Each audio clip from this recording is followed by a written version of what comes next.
Welcome to Hatman Strikes Back Daily Boxing News. Now, following on from the last video I did about Alexander Usyk swerving the Fabio Wardley fight, I want to clarify my position. I do not have an issue with Usyk having a voluntary defense in his next fight per se. At the end of the day, all of his heavyweight title fights to date have either been unifications or mandatories. And when you're a unified champion, as Usyk still is, you're going to have a lot of mandatories forced upon you. So your schedule is going to be pretty high quality as far as opposition. Great unified champions of the past, again, were forced by the sanctioning bodies to face usually tough mandatory after tough mandatory. So to have an on paper, slightly easier fight, and I say on paper because it doesn't always work out easy in the ring, but to have on paper a slightly easier fight in between unifications and mandatories, I can accept it. What I cannot accept in this case is that voluntary defense being against Deontay Wilder. As I said in the previous video, 40 years of age, totally washed up, lost 4 of his last 6, not ranked in the top 10 by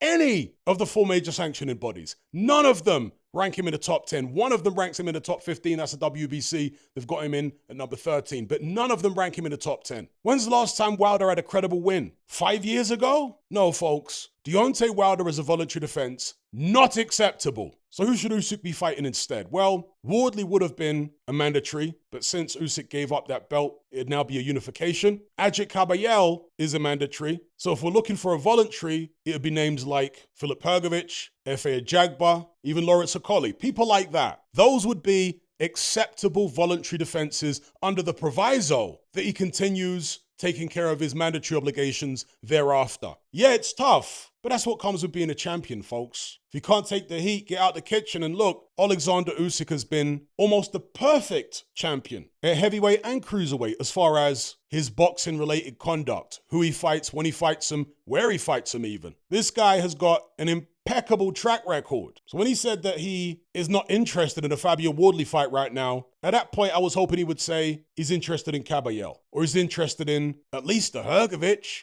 But no, he turns around and says he's interested in a Deontay Wilder fight. I was very disappointed to hear him say that. I hope if he does go ahead with this fight, it's a one-off. That way we'll look back in the grand scheme of things and say, okay, maybe there were money men behind him that were insisting that he have a fight in the US market to try and bring in some money for the broadcaster or the financial backers or whoever, as well as himself. And because the US is so devoid of heavyweight name brands these days, they've dug Deontay Wilder up out of his grave. If he were to do that fight and then go on to fight Ajit Kabayel, Fabio Wardley, and a bunch of other credible names before retiring at the age of 41 as he claims he's going to, then yeah, in the grand scheme of things, you'd look back and say, we can let that one slide. What we don't want is for it to establish a pattern, where first it's Wilder, after that it's who knows. Derek Chisora again? Please no. Even if Derek Chisora became a mandatory, I wouldn't accept that. Because think about it, when Wardley was mandatory, Usyk gave up the belt rather than fight him. So if Chisora becomes mandatory, no, you need to give up that belt instead of fighting him. So like I say, let's hope we don't get a pattern where Usyk's looking to do a victory lap, Canelo Alvarez style, and take a bunch of joke fights. Obviously, Canelo Crawford notwithstanding, before retiring as he claims he's going to at the age of 41. Let's hope it's a blip. That's if this Wilder fight goes ahead at all. It's something that Usyk said he's interested in. So yeah, just wanted to clarify my position. And anyone having a go at the voluntaries I suggested, again, voluntaries generally are a little easier on paper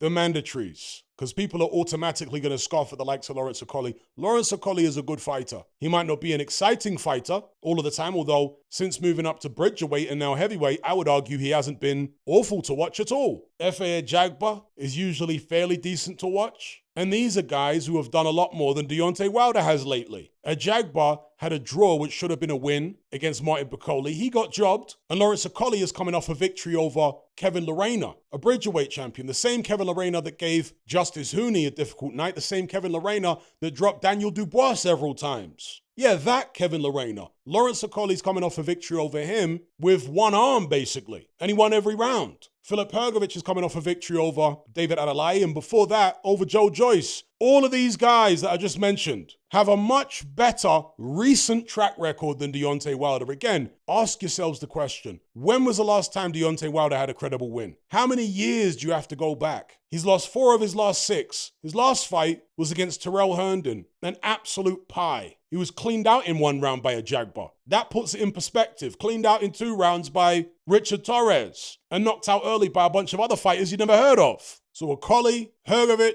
a Jagba, these three are far more credible as voluntary defenses than Deontay Wilder is right now. Facts. Wilder is shot to bits. Anyway, I'll leave it there. Don't forget to like this video, share it, and subscribe if you haven't done so already. Thank you all for watching. I'll catch you on the next one. I'm out.